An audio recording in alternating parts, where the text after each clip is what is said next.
E segundo informações do portal Metrópolis, o governo Donald Trump aposta que Lula será derrotado nas eleições presidenciais do ano que vem, talvez até no primeiro turno. E o candidato favorito dos norte-americanos para a disputa contra o petista é Eduardo Bolsonaro. O deputado licenciado está nos Estados Unidos e é visto com frequência nos corredores do Congresso norte-americano. A Casa Branca tomou conhecimento da pesquisa que indicou Lula ligeiramente à frente de Eduardo na disputa ao Palácio do Planalto, com 41,6% contra 39,1%. E esse levantamento, segundo a avaliação de aliados de Trump, torna Eduardo um candidato competitivo. E por falar nas eleições do ano que vem, Jair Bolsonaro confirmou que o vereador do Rio de Janeiro, Carlos Bolsonaro, vai concorrer ao Senado por Santa Catarina. Em entrevista ao Metrópolis, Bolsonaro afirmou ter conversado sobre o assunto tanto com o filho quanto com o governador catarinense, o Jorginho Mello. O outro nome da direita para o Senado de Santa Catarina deve ser o da deputada Carol Detoni, também pelo PL lá de Santa Catarina, Luiz Arthur Nogueira. Temos aí então alguns nomes para as eleições de 2026. Depois eu quero fazer uma pergunta aqui à mesa, mas vamos lá, Luiz. Tá bom. Ô, Geise, interessante o seguinte, o Eduardo Bolsonaro é um bom nome para candidato a presidente? Na parte da competência. Tá preparado? Tá. Agora, ele é um nome viável? Eu tenho dúvida, só por um motivo, porque ele carrega o sobrenome Bolsonaro. E a gente sabe que o Bolsonaro, não fica bravo comigo, mas ele é tão rejeitado quanto o Lula. E quando os dois disputam, é duelo de rejeição. É quem é menos odiado ganha a eleição. Então, eu não sei se é estratégico para a direita lançar Eduardo Bolsonaro como cabeça de chapa pela rejeição que o sobrenome leva. Em todo caso, está longe a eleição, certamente serão feitas muitas pesquisas qualitativas para entender se o Eduardo Bolsonaro, curiosamente, consegue se descolar do pai. Porque o Bolsonaro, se concorresse com o Lula, seria de novo duelo de rejeição. Então, acho que é aí que está a estratégia. Agora, um ponto é fato, a direita precisa estar unida no ano que vem. Não adianta o Eduardo Bolsonaro sair com uma chapa, o governador de Goiás, o Caiado, sair em outra chapa, o Ratinho Júnior sair em outra, o Pablo Marçal sair em outra, aí vai perder a eleição. Então tem que ter uma união, uma coordenação política e é claro que o grande coordenador será, obviamente, Jair Bolsonaro. Kevin, essa questão é uma boa questão levantada, porque o nome Bolsonaro sofreu durante os últimos 4, 5, 6 anos uma difamação promovida pela imprensa estatal, essa imprensa oficial, e a gente sabe que, infelizmente, ainda tem boa parte do país que assiste Rede Globo, assiste SBT, Record, e geralmente são camadas mais vulneráveis, que não têm acesso ao debate intelectual, político e cultural, e que, portanto, é muito mais fácil de ser manipulado. Então, essa questão que o Luiz Arthur levanta é uma questão a ser colocada na mesa, a ser debatida. Além disso, eu gostaria de ouvir em relação a Santa Catarina. O Carlos Bolsonaro é vereador há bastante tempo no Rio de Janeiro e alguns portais de notícia estão dando que há um acordo com Cláudio Castro, que é o atual governador do Rio de Janeiro, para que ele saia ao Senado.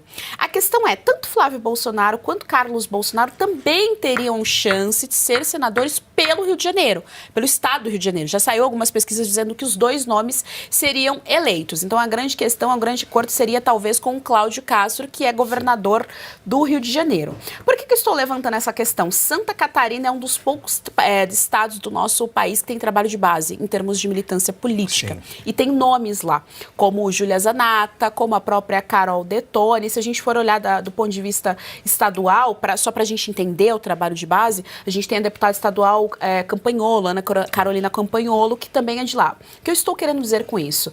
Tanto do âmbito estadual, municipal e federal, se a gente pegar as deputadas federais Detoni e Zanata, nós temos um bom trabalho consolidado em termos do que é direita dentro de Santa Catarina. Não seria, portanto, mais viável manter Carlos Bolsonaro no Rio de Janeiro ou enviá-lo para outro estado que não temos esse trabalho de base consolidado da direita para manter esses dois nomes? Poxa, dois nomes femininos ainda mais. A gente poderia bater de frente com a pauta identitária da esquerda no que diz respeito às mulheres. Deixa eu respirar, né? Excelente pergunta. Então vamos começar por essa primeira parte, porque assiste razão, né, ao que o Arthur trouxe. É disputa, obviamente, de rejeição, mas só para rapidamente tirar isso da variável, o próprio trabalho de reverter essa rejeição está sendo feito pelo próprio governo PT na perseguição contra o Jair Messias Bolsonaro. Todo mundo, inclusive as pessoas mais humildes, que não têm tanta cultura, já perceberam que extrapolou todos os limites. Olha, isso aqui não é um julgamento normal, é um julgamento político. Então, isso tende a ser, no futuro, a meu ver, uma variável mudada, alterada. Vamos falar do Rio de Janeiro. Existe um quadro de muito bons políticos no Rio de Janeiro. Então, a meu ver, e pelo que eu ouvi, pelo que eu apurei, eles não querem deixar essa disputa ser pulverizada no Rio de Janeiro. E aí quem seriam? Ramagem, você tem o próprio Cláudio Castro aí, que a gente pode até divergir aí se é bom ou não, mas é um nome forte para concorrer com as forças políticas que existem lá no Rio de Janeiro, e são muitas, elas são distintas, né? Algumas ligadas ao governo federal, e é isso que me parece que eles queiram vencer lá no Rio de Janeiro. E quando você tira o Carlos Bolsonaro, que é um grande nome, e que lá pode até ter algum tipo de problema para ser eleito como senador, você transferindo para Santa Catarina pode ser, entre aspas aqui, uma garantia de que ele venha a ser eleito.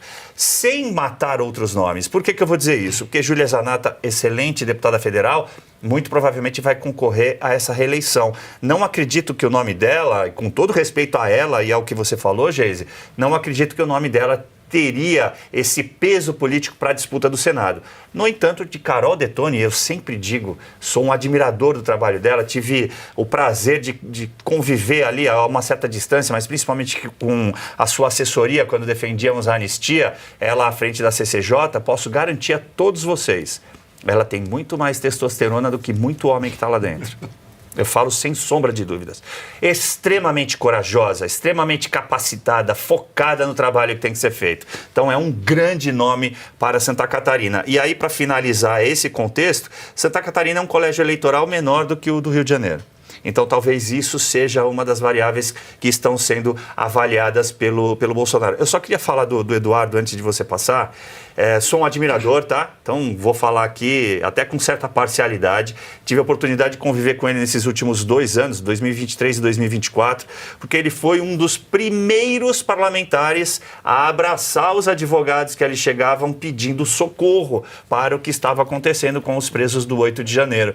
Então, além do que o Arthur falou, de ser extremamente capacitado, ele é, a meu ver, mais cordial e tem muito mais carisma que o próprio Jair Bolsonaro.